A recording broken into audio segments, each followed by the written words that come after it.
India's moon mission Chandrayaan-3 made a perfect landing today near the south pole of the moon.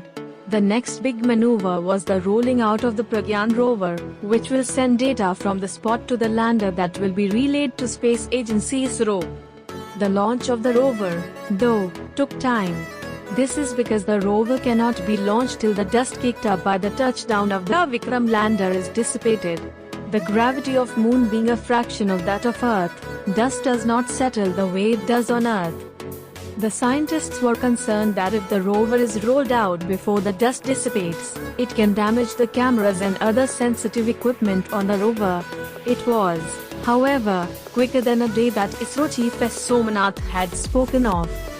The rover will come out in a few hours. Sometimes it takes a day also. Once the rover comes out, it will do 2 experiments, Mr. Somnath had told reporters in the euphoric moments after the landing. We are looking at a very exciting time after Pragyan's entry. It will do experiments for 14 days, he had added. The rover Pragyan will first extend its solar arrays and roll out with a wire connected to the lander Vikram.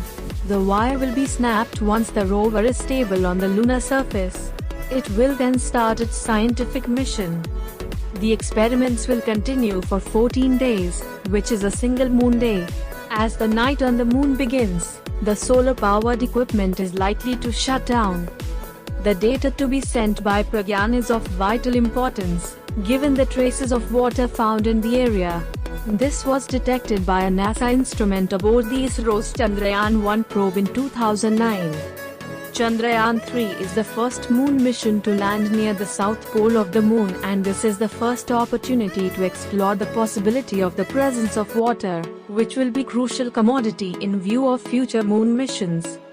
The presence of water holds hope for future moon missions. It could be used as a source of drinking water, to cool equipment and broken down to produce oxygen. It can also have clues to the origins of oceans.